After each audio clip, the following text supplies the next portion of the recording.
You're listening to episode 74 of The Secular Buddhist.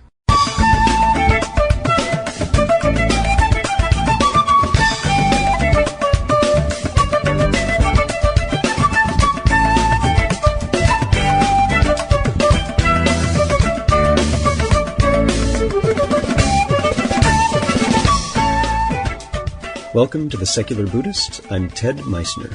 The Secular Buddhist is the podcast and website for modern, secular application of early Buddhist thought. The podcast has interviews and roundtable discussions pertaining to engaged Buddhist training and practice, and the companion website has show notes for each episode, along with resource materials on Buddhism, critical thinking, science, secularism, and skeptical thought. Though the podcast focuses on core practice from a secular viewpoint, more traditional teachings are welcome and openly discussed. Dr. Erik Storlie joins us again, this time to speak about his book, Nothing on My Mind, Berkeley, LSD, Two Zen Masters, and a Life on the Dharma Trail, about psychedelics and Western Zen's roots.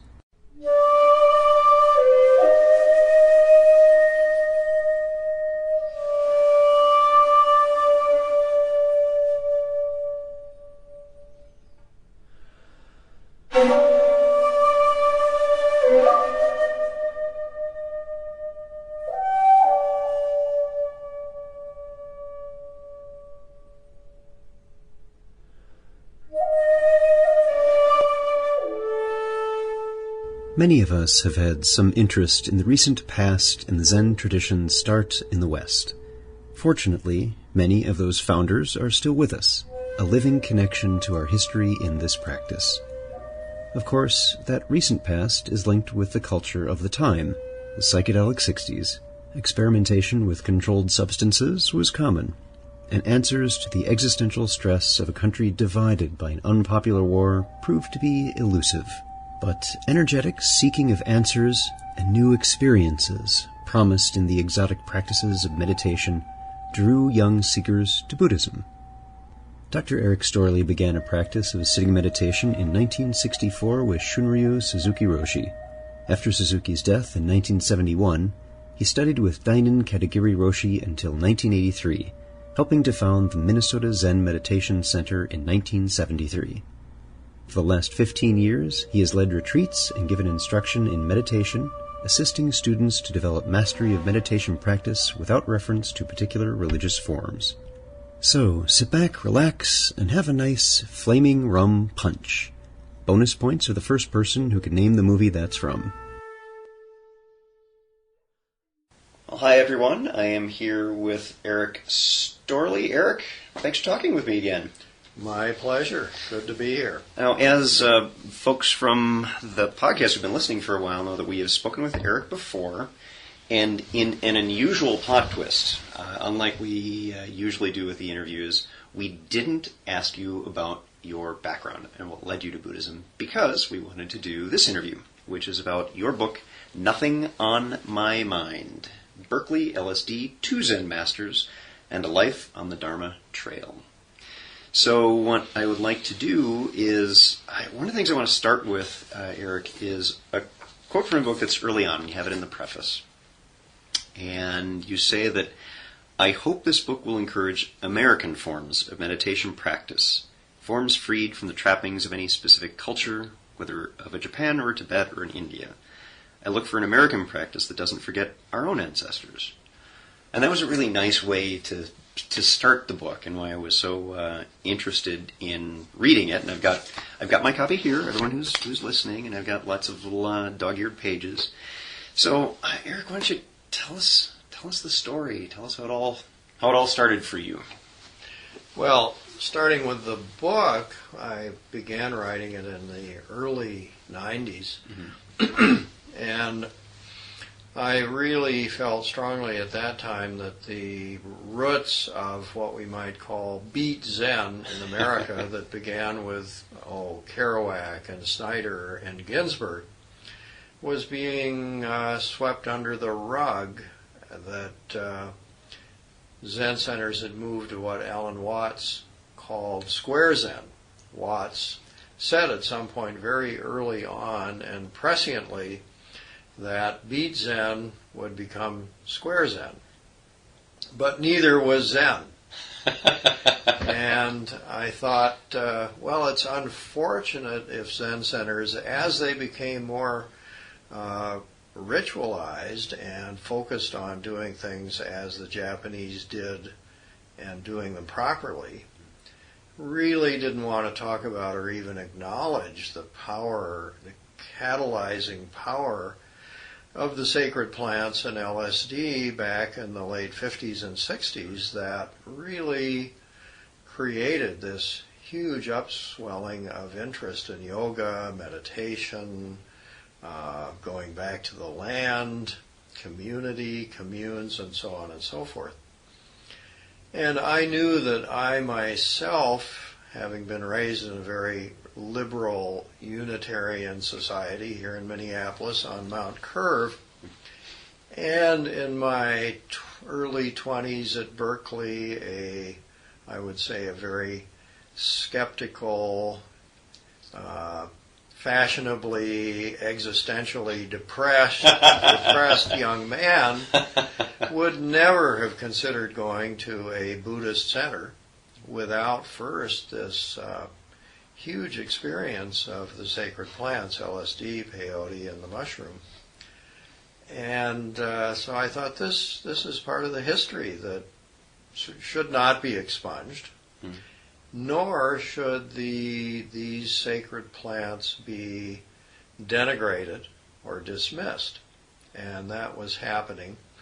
So that I found myself through most of my college teaching career here in town at Minneapolis Community and Technical College, which was really our only inner city college, in some sense living a triple life. I had the life as a college teacher of English and humanities, a life as a formal Zen student, very involved with creating the Minnesota Zen Center, and then still interested in and occasionally experimenting with the psychedelic substances.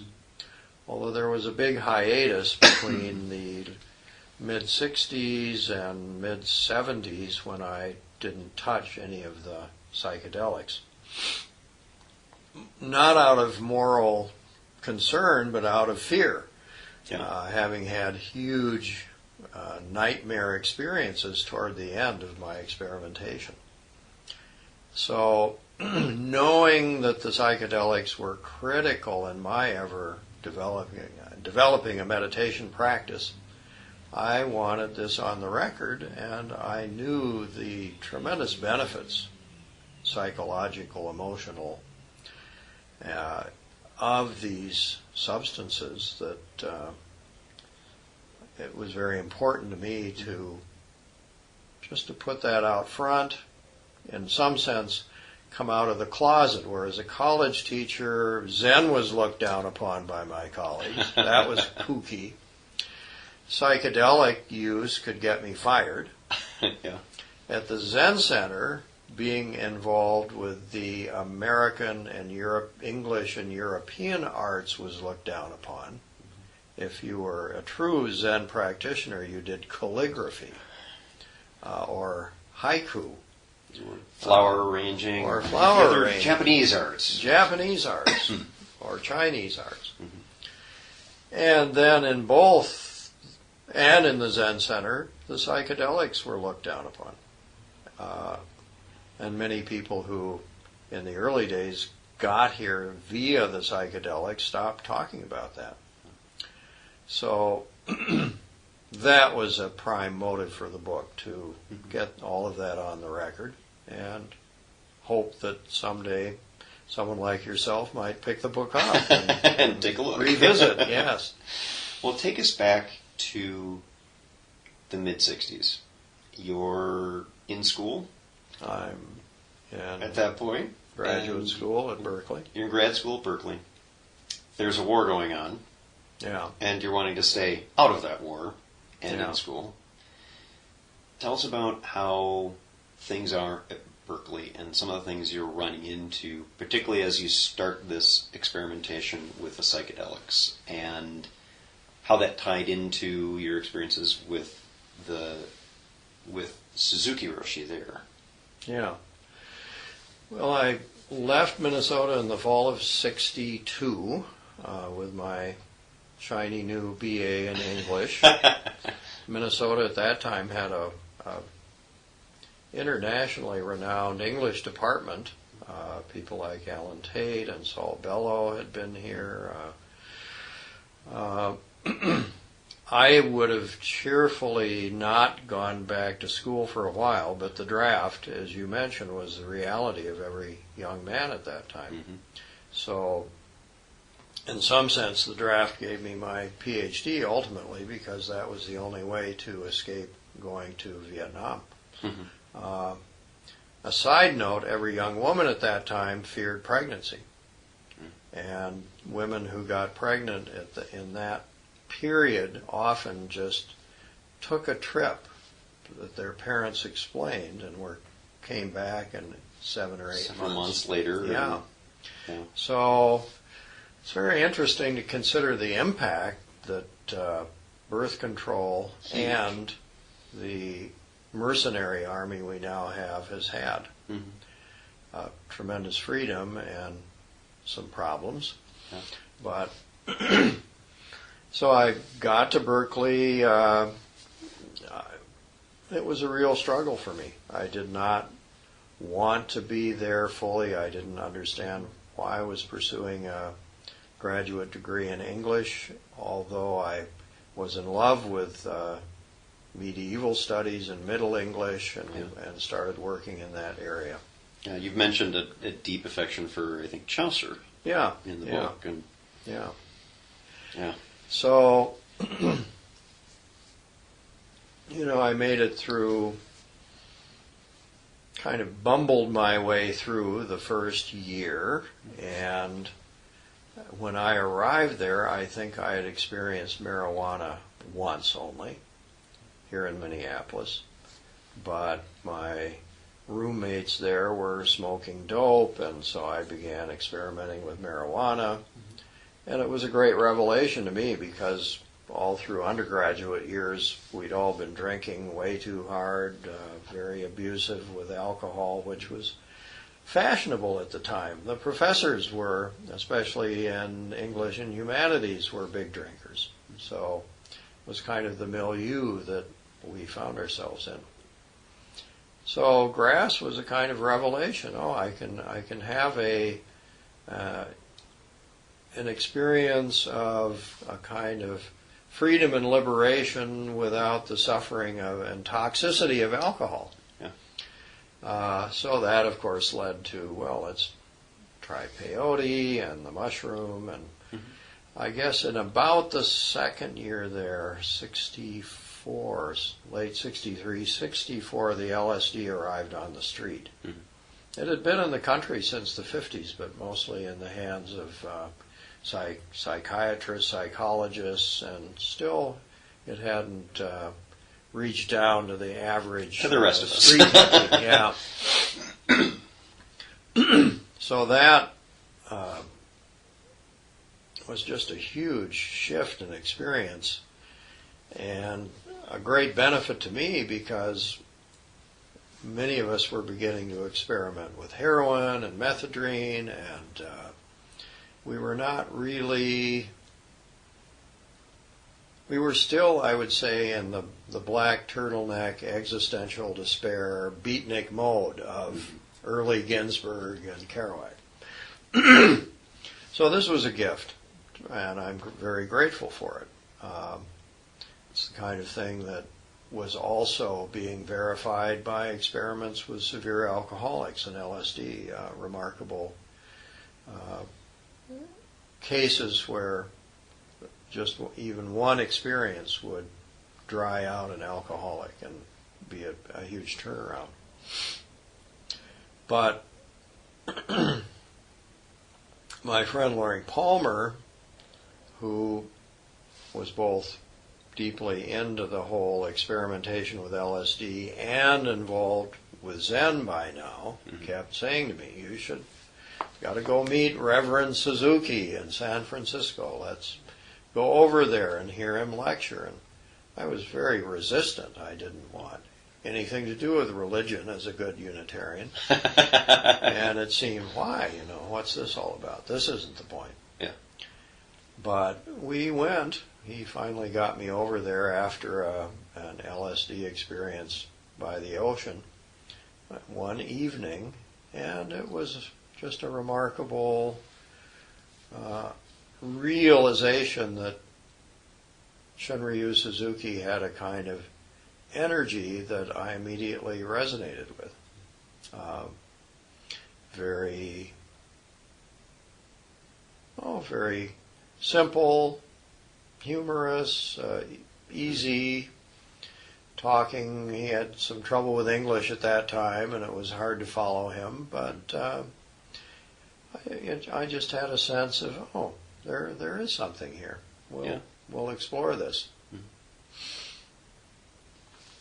Now, you also, speaking of Suzuki Roshi, there was one of the stories in the book, as we were talking about before the interview, was to me the most touching, and it resonated with very much in terms of practice. And that is a story of a stone that was in the water, I think, and you were on a retreat somewhere, was it? Yeah, it was, I think, the first session ever held at Tassajara. Okay, that's right, Tassajara. Oh, and just to back up another thought before we go there, in Alpert's book, Richard Alpert, also known as Ram Dass, in his book Be Here Now, recounting his experience with his guru in India, that guru commented to him that since the United States is an entirely materialistic culture, it was very natural that a material like LSD would be the teacher.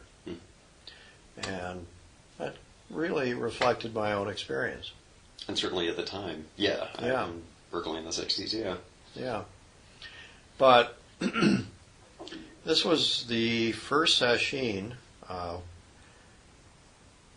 at Tassajara. I came back to Minneapolis in '65, but then every summer I'd go out to my mining claim in Idaho and then on to California, to San Francisco to stay at the Sokoji Temple area where Loring was living, and then eventually the Page Street.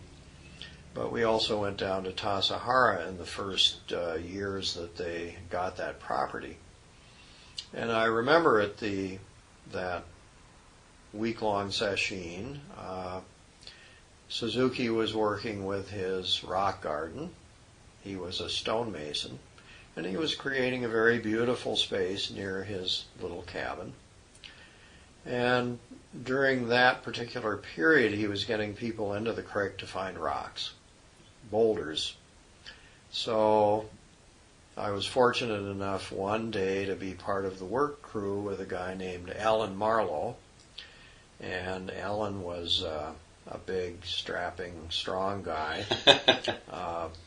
And Suzuki had us in the creek for the whole work period. And it was quite wonderful to work with him because he was thoroughly enjoying what he was doing. And I think because he was enjoying it, we were enjoying it, and we were very much enjoying being in the presence of the great man. But he had us with a chisel and hammers working on this large boulder, I would say as big as a armchair, and insisting that this thing that was at least 8 inches down in the creek at its topmost point was going to split in half. And we were to keep chiseling on this particular point that looked not too important to us. It didn't look like a crack. But we worked and worked and worked in the sun and the cold water, and he was watching us delightedly. And it never broke, but at some point I remember he commented, "You don't believe the rock will split. I know the rock will split.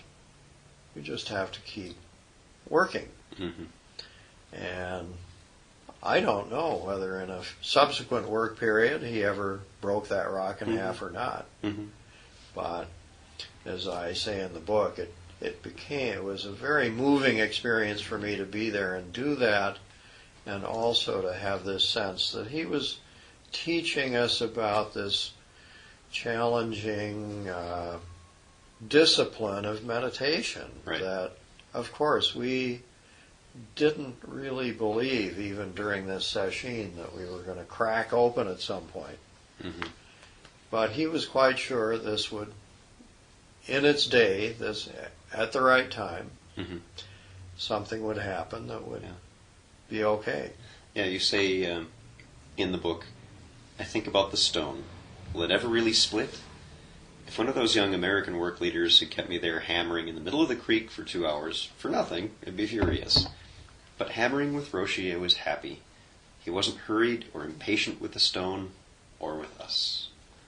And then you go on to talk about that, this very much is that's a metaphor for a practice. We might not always see the progress. It might not always be clear to us. But the message here is, it's okay. Keep at it. It's not necessarily about even cracking the stone. It's about that moment and that practice and being fully engaged in whatever it is that you're doing with that presence he was bringing. It isn't just being mindful, it's also with that kind of attitude, that it's there's more to it than just base awareness. Yeah.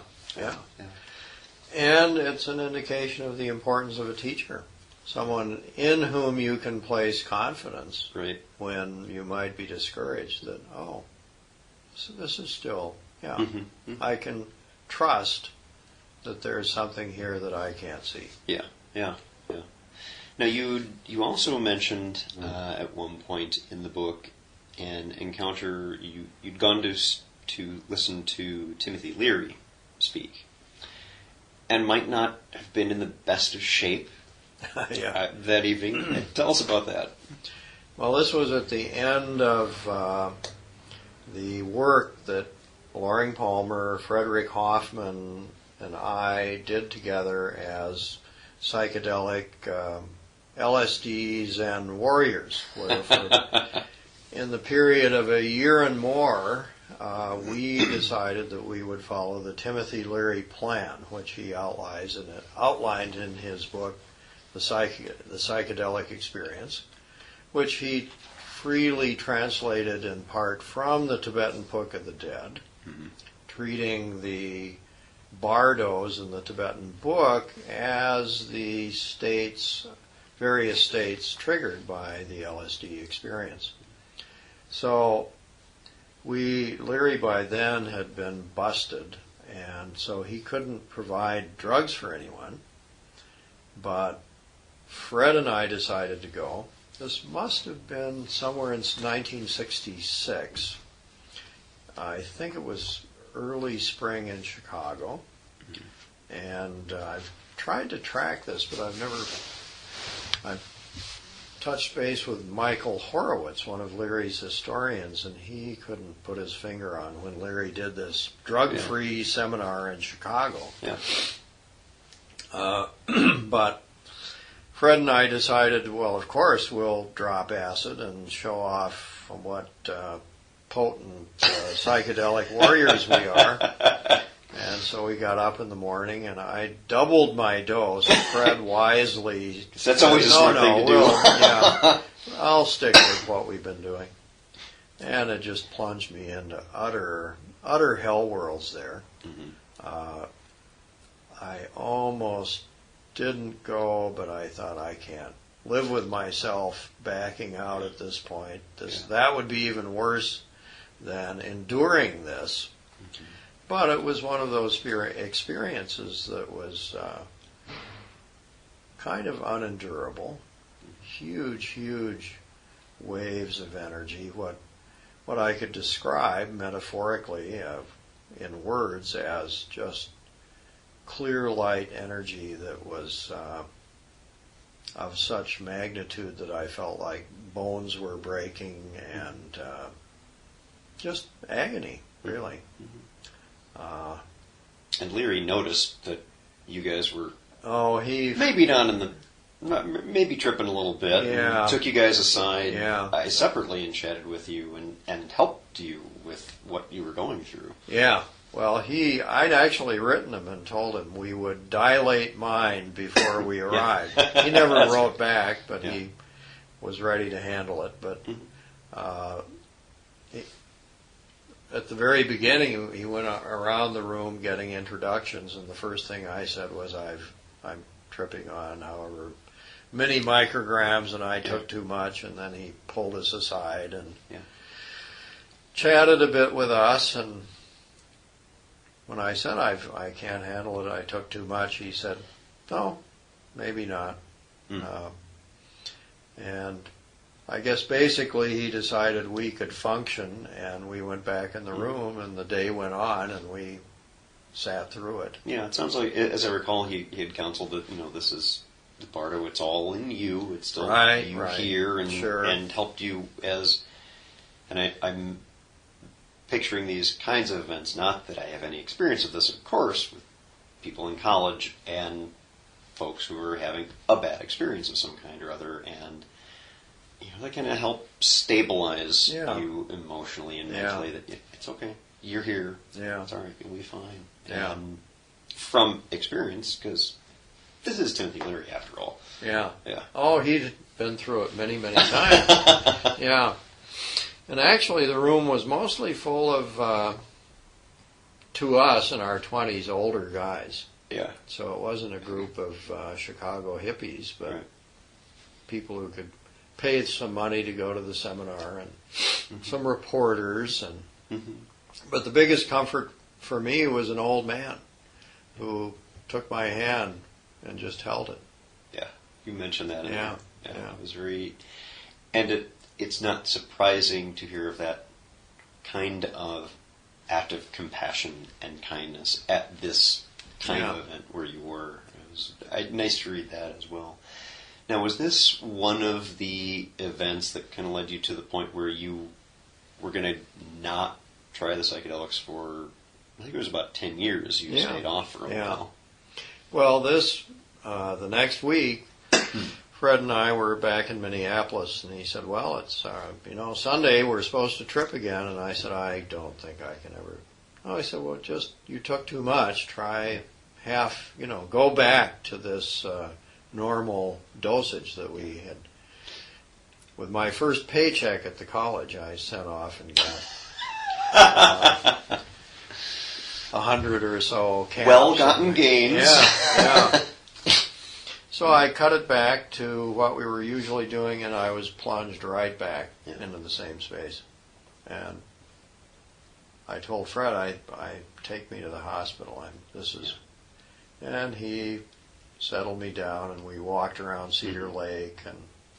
But by the end of that, I thought, no, this is it. I mean, simultaneously during this year or so, we were practicing meditation every morning, sometimes evening, doing sessions. So we saw it as Leary presented it, the psychedelics would catalyze a very quick, full enlightenment experience. So we would do our zazen and then augment it with the psychedelic experience.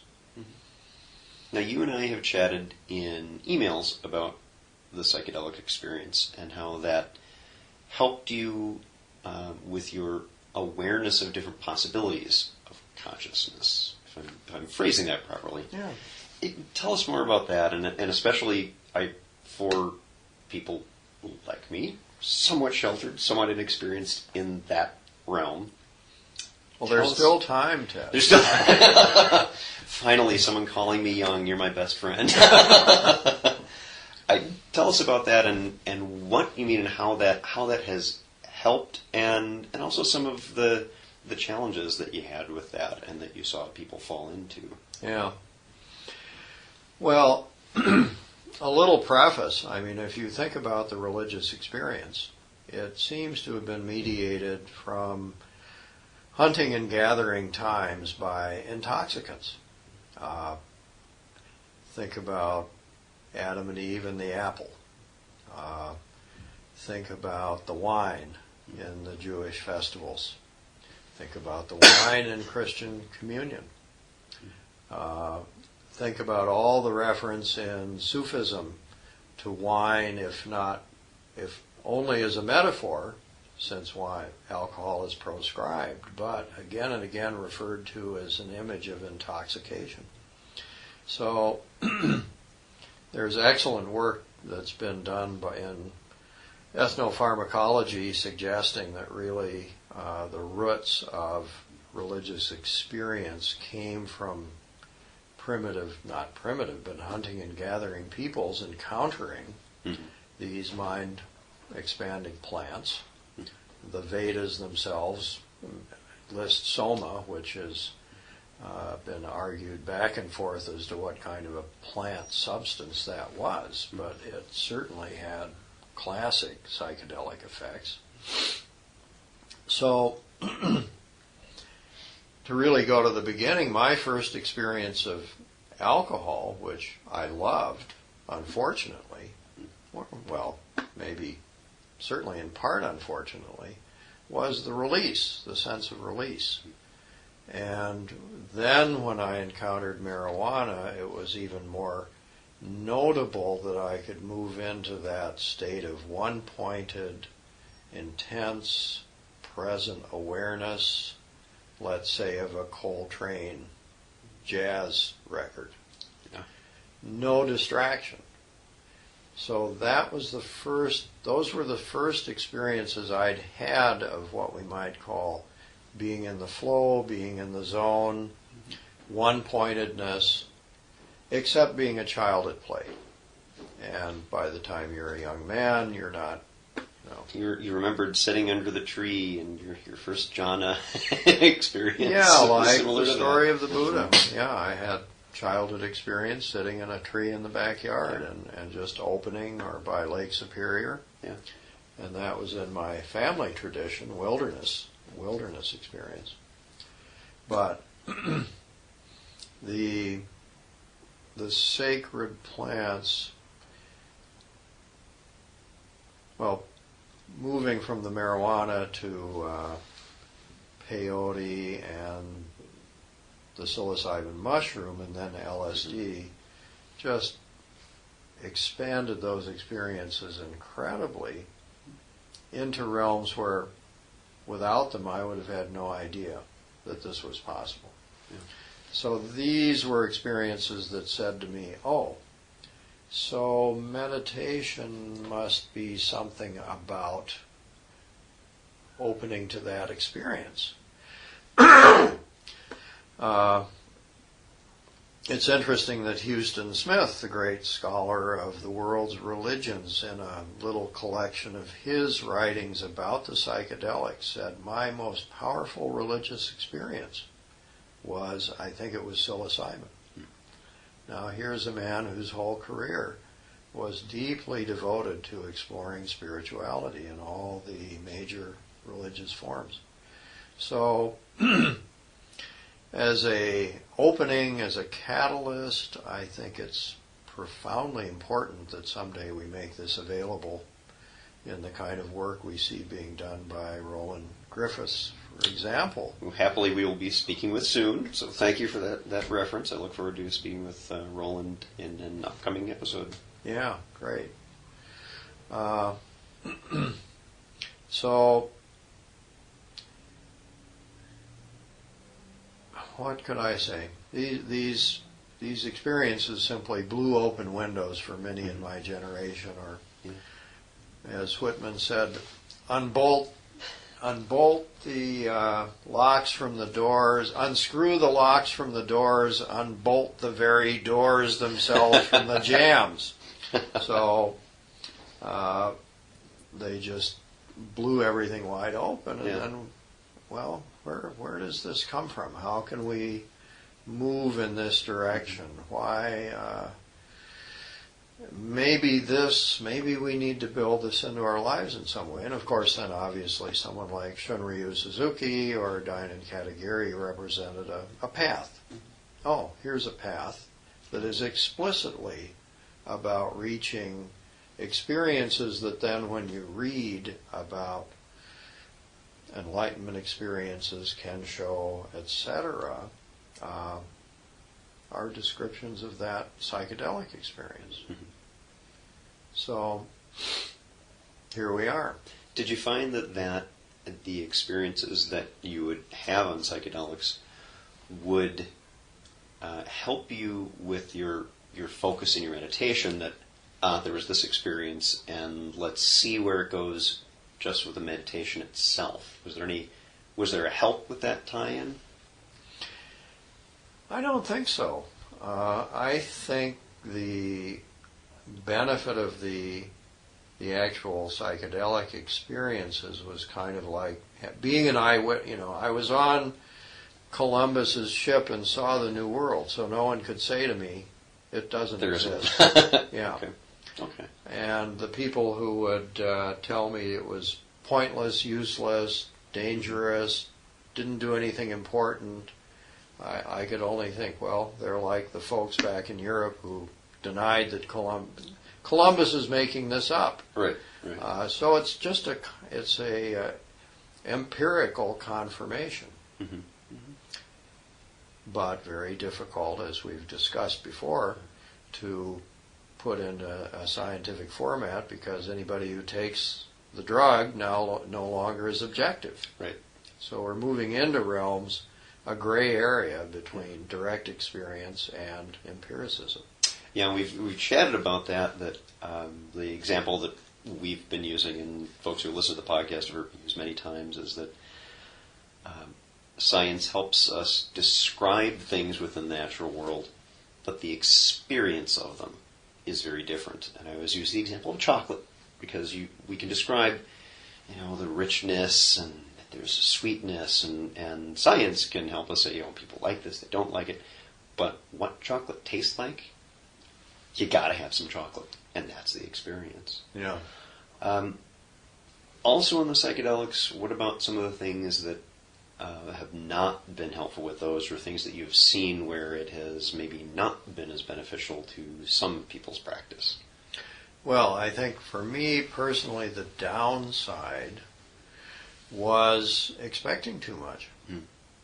So that, as Suzuki always warned against, if you sit meditation with a gaining mind, you're simply creating problems.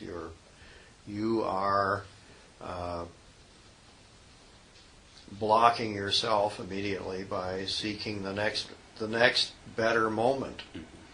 And so the psychedelic experience is so powerful and can be so ecstatic that you do an ordinary 40-minute meditation and you just put up with your old boring mind and some repetitive thoughts, and that can be discouraging. So I think for me, the real downside was not getting fully grounded in the ordinariness of meditation, expecting something, wanting something. Yeah. Now that happens to everyone, but I think it's put on steroids when you're trying to compare it with a psychedelic experience. For many people, I think it's, anybody who is, shall we say, emotionally fragile should beware. Well, everyone should beware, but especially people who are emotionally fragile. I mean, these are powerful substances. But if we had a safe environment and a legal system, I would love to see them available in the same way that the peyote is available to the Huichol tribes in Mexico or the Native American church members in this country, as something that this should be an option for those who are ready to experience them. Yeah, and as you mentioned, two things coming out of that. You mentioned the risks, and one of the things I do want to, of course, mention to people around, of course, advocating use of necessarily controlled substances, especially when we consider that if there are already some chemical issues with problems that one has with regulating one's emotions or that kind of thing, that these can really have a detrimental effect. So yes. There's something to watch there. And that you also, you mentioned this in the book, you talked about a trip that you made to Mexico.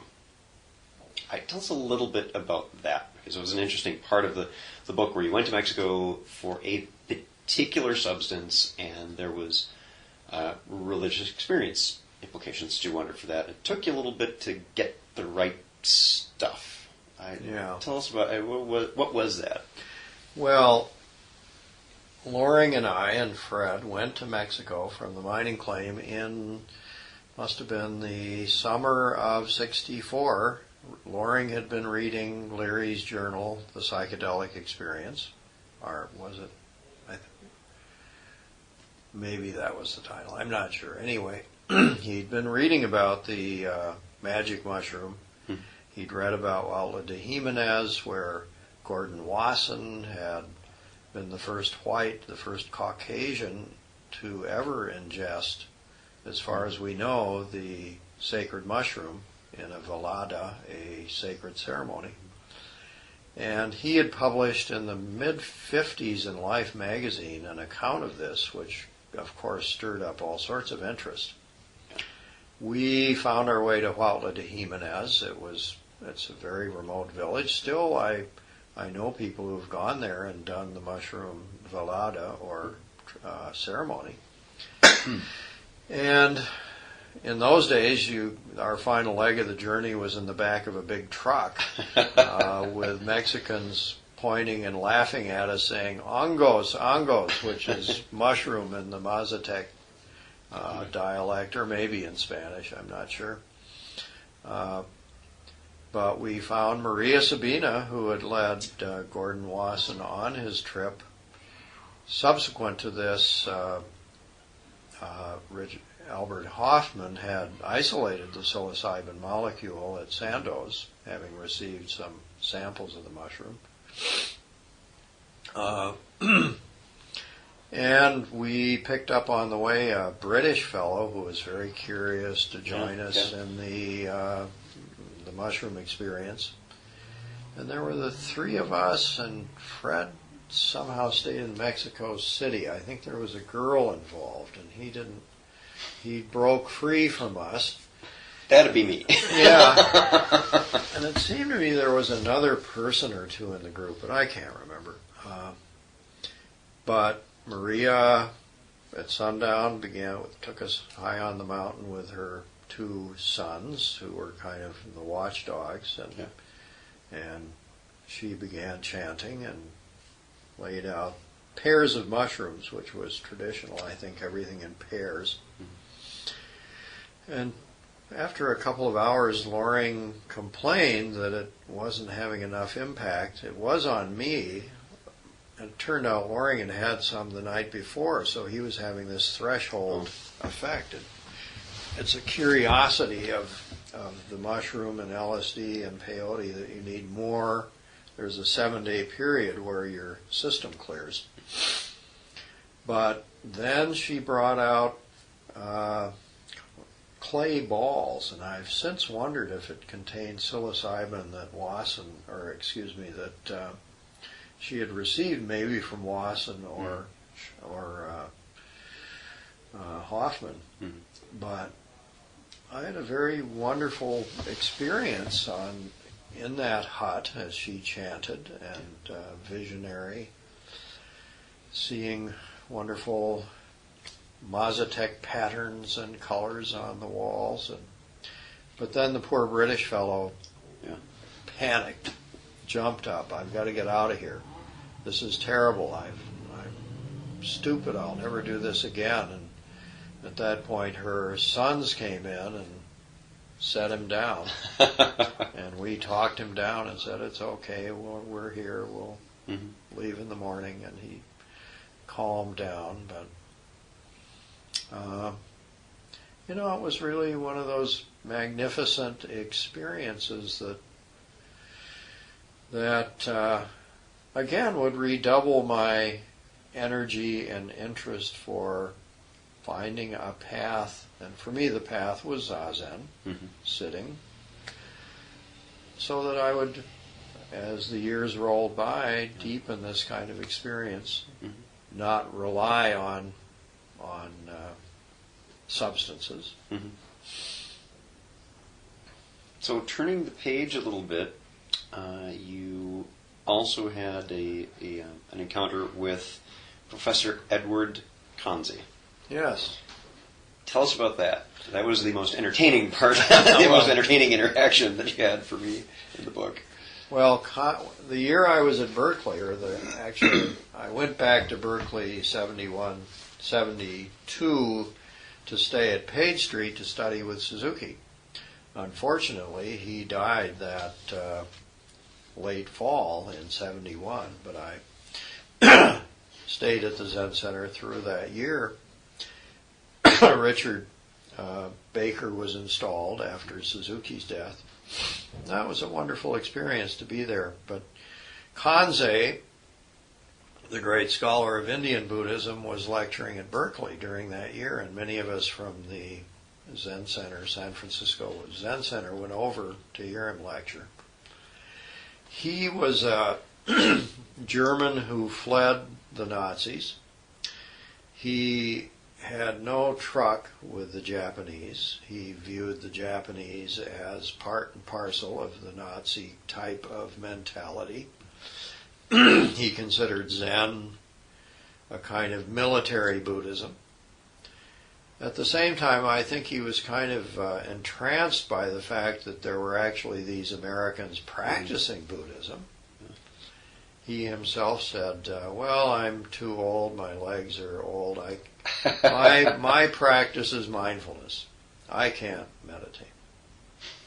But he would come and lecture at the San Francisco Zen Center occasionally, and at his lectures at Berkeley there'd be many of us there.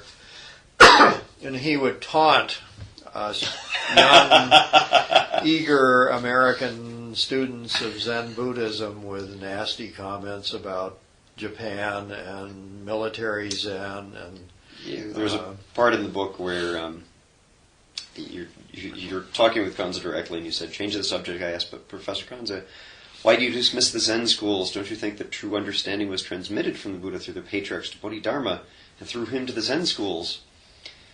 And he replies, pure fantasy, he snorts. There never was any historical Bodhidharma. An old wives' tale. Everybody loves, of course, their own mythology. Yeah. So it's interesting to hear that there are these different views that one has based on scholarship or perhaps one's own personal bias. There might have been a bit of that with Kanze's attitude. Well, although I think now no historian of Chinese or Japanese Buddhism claims that there is any validity to a continuous lineage from the Buddha down to someone who might have existed called Bodhidharma. And as for Bodhidharma, a little bit like Homer, how many were there? When might he have existed, and so on and so forth. Mm-hmm, mm-hmm. But it's still a belief, a deep belief. Mm-hmm. And it makes for, as we talked about, a good story, and that enriches our background. And as you said in the foreword to the book, that we need to have our own as well. We need to not dismiss the stories within our cultures that they contribute, and not to dismiss the ones from others that have led to this, but also actively engage with more, because they do provide a nice framework. We're emotional creatures, and we really identify with those. And taken within that context, I think that's where some of us find a dividing line between accepting these things as literal truths and inspirational. Yeah.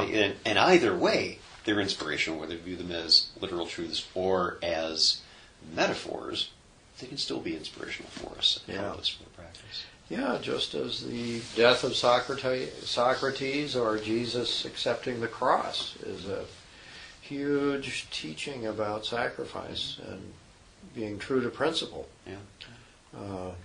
Kanze was very upset at the dismissive attitude towards European Buddhism, which he felt, and there was a long history by then of European Buddhism.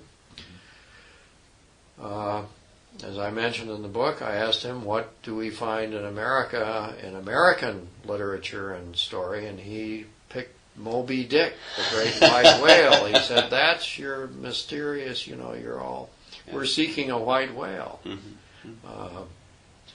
But in our tradition, we need to read Emerson, Thoreau, Whitman, who were reading the Upanishads and the Eastern literature, and putting their own spin on it. Yeah.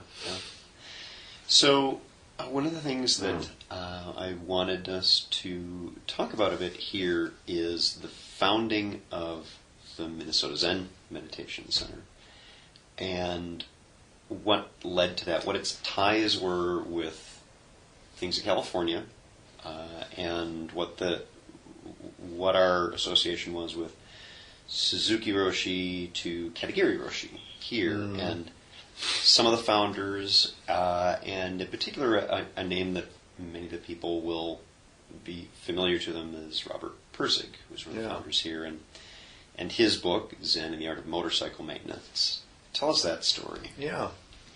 Back to the beginning. So I came back from Berkeley in 1965 and entered grad school here, entered a PhD program in American Studies. Barney Bowron, who was the chair, knew my dilemma of the draft. I'd been immediately classified 1A by the Oakland Draft Board upon receipt of my master's degree. And he gave me the graduate record exam and thought it was adequate, and I did have a degree from Berkeley. Somehow I scrambled through despite all of our extracurricular activities. I did spend 3 years there doing what could be done in a year and a half. But when I got back here, Loring Palmer, who was living at the San Francisco Zen Center area, I guess, still around Sokoji, said there's a woman in Minnesota who practices Zen. Her name is Beverly White. She's been out here, and I've met her, so call her. So I called Beverly, who was an old woman in her 50s, I'm sure, and I was 25. And, she practiced Zen Buddhism, and her husband, David, taught religion at McAllister College.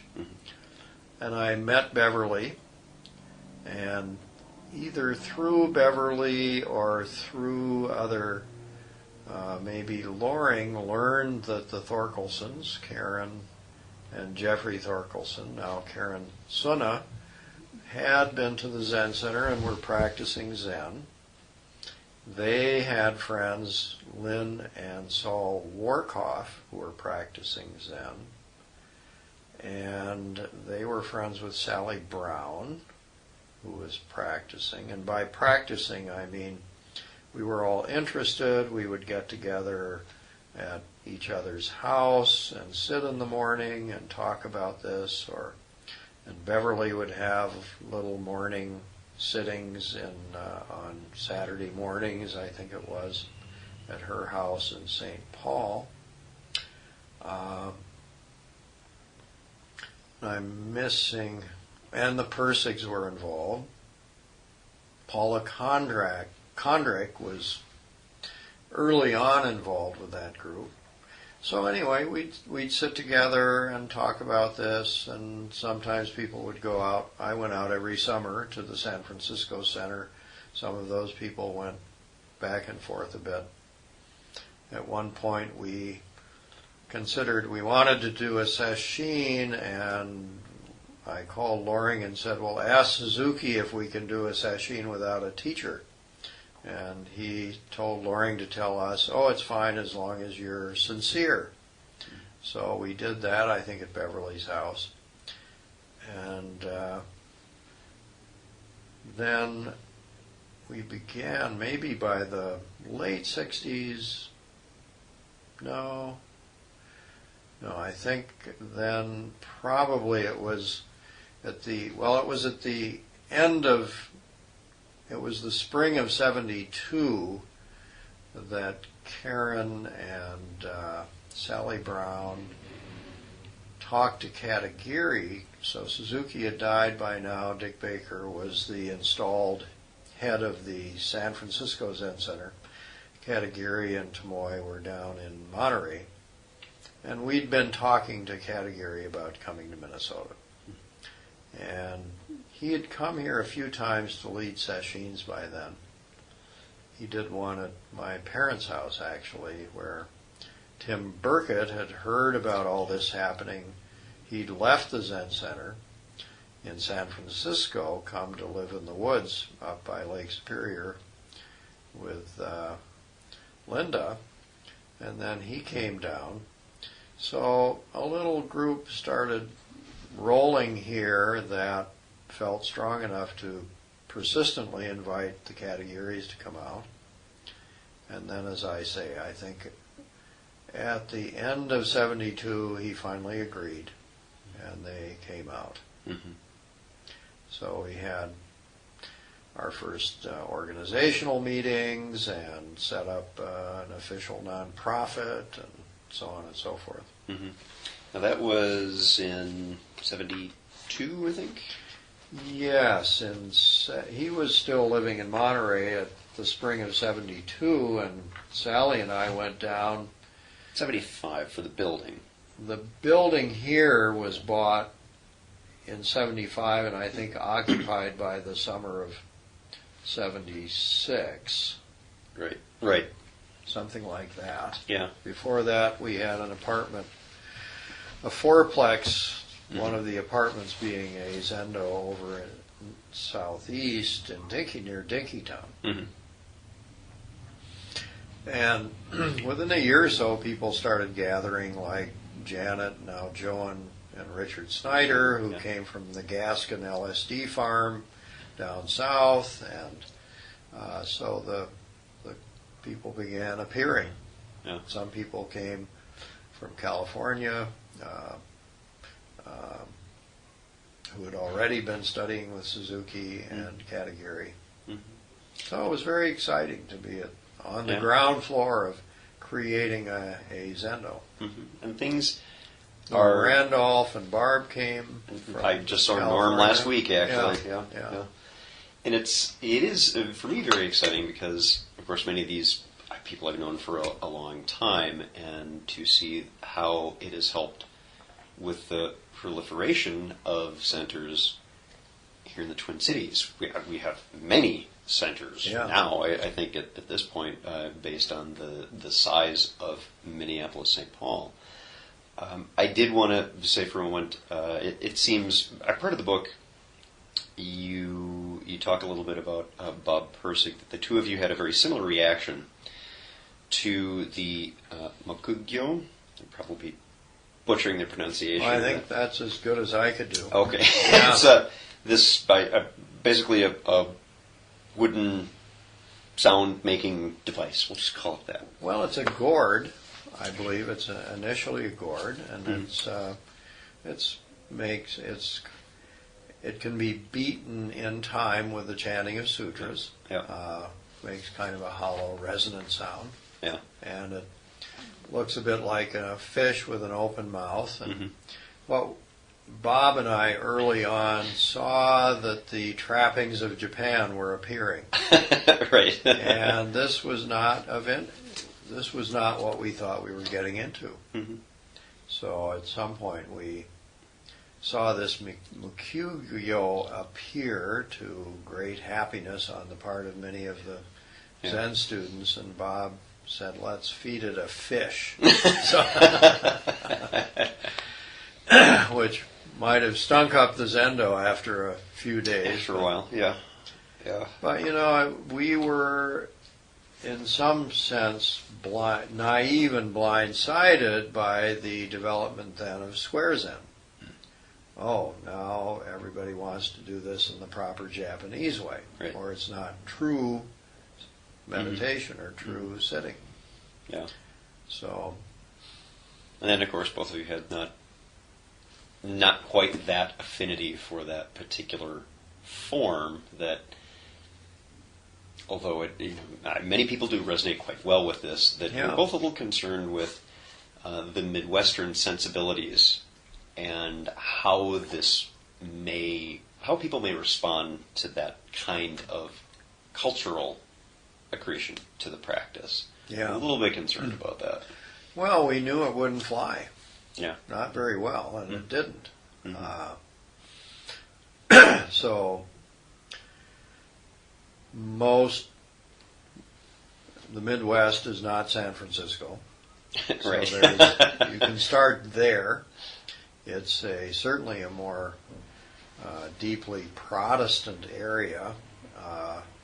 So the bringing in, and there was never at this time any large Asian contingent resident here. So if you're in San Francisco, you see an awful lot of the old Chinese and Japanese culture that came in during the frontier days. So Bob and I and others were concerned that stressing this aspect of the practice was going to turn off many people. Yeah. And I think none of the centers have grown huge, or none of them we could say are thriving in the sense that they've been able to open their arms to the average Minnesotan who might be interested in meditation practice, but not if it requires chanting and ceremonial stuff at the beginning and end. And yeah, so I've had many students from the university say they'd come to the Zen Center and it just felt way too uncomfortable. Well, you say in the book that there are a lot of people who would come a couple of times and then not come back. Sure. And is that one of the things that you see as kind of a segue to our kind of our wrap up here? Is that something you see as one of the challenges that we face looking back on the development of Zen practice in the West, certainly the Midwest and out in California, that sometimes the cultural stuff may inhibit the growth, or is that an opportunity? How do you view that and looking at it over time? Well, I think if I were starting this over again and I had been aware of Jon Kabat-Zinn's work, I would have gone there. Mm-hmm. And then I wouldn't have had the struggle I had over the years against the overlay of Japanese square Zen that I found both personally unhelpful and in the way. I think the great power of the Japanese tradition, however, is the very firm discipline. So I value that deeply. Very important. The posture, focus on posture, although I'm maybe going to have my fourth knee surgery soon. So there's a real problem if you define the posture as cross-legged sitting on the floor rather than finding your repose in an alert, upright way, but that may be on a chair. Yeah. That's one of the reasons I did the MBSR, Jon Kabat-Zinn mindfulness-based stress reduction training, so we could bring that to the university, purely secular, purely focusing on practice, without any of the trappings. Yeah. I think the dilemma that American Zen now faces, as we discussed in my earlier discussion with you about lineage, I could see the time where there will simply have to be a schism, just as there is between fundamentalist right-wing Christianity and liberal compassionate Christians who want to open up and embrace all good-hearted people. Because as I see in the Sweeping Zen site that Adam Tebbe runs, there seem to be schools now of traditional Buddhist practice in America that look very much like any old cult, with deep secrets and toxic practices, and they're very dangerous to individuals. Yeah. And then there are places like the Minnesota Zen Center and many of the Zen centers here that are open and embracing. They may maintain traditional Japanese practices to a certain degree, although it's very arbitrary. There's a lot that isn't carried in. Yeah, we see a wide range. Yeah. I know, and even in the same center, for example, I know here we sometimes have days that are the very formal rituals and recitations and all that, and others that are not so much. We don't really do that as much. Yeah. I know at Common Ground, for example, Mark Numberg's place, that they will do a chant at the beginning of Buddha Dhamma Sangha, and that's it. And then there's talking about the practice itself. Yeah. So people who are listening to the podcast, I had an email from someone just today asking, is there a secular practice center in the UK? That's what they were asking about. And I very happily, one of the folks who's a friend of the Facebook page did respond to that and had a few suggestions of places. Yeah. But for people who are listening, bear in mind, if you go to a place and you immediately hit a hurdle, someone answers the door and they're bald and in robes, that's okay. Give it a try anyway. Give it a chance, because you may find that there are opportunities for you to practice, as I did with that exact experience when I first came here, that can lead you down a really positive place and get you into a trajectory and a positive habit of practice and engagement. Yeah.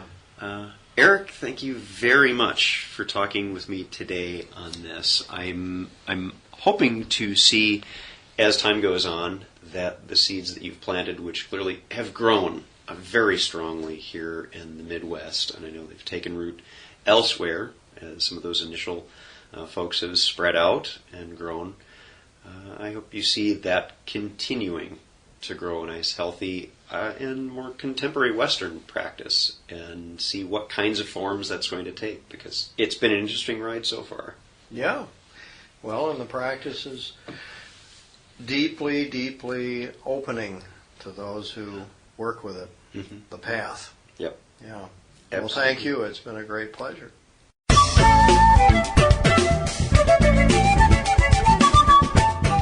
Thanks for listening. If you'd like to learn more about something you've heard in today's podcast, please come visit the companion website at www.thesecularbuddhist.com, and you'll find an entire web page devoted to this and every episode. There are also links to discussions about today's topic on the Secular Buddhist Facebook fan page. The music for the Secular Buddhist is used by permission from John Kaizan Neptune's CD, Steps in Time. Additional music is provided courtesy of Monty Levinson of Taihei Shakuhachi and Rodrigo Rodriguez. Their websites are linked on the Secular Buddhist on the About Music page. Until next time, remember, every moment you have a choice. Make it the best you can. See you next time on the Secular Buddhist.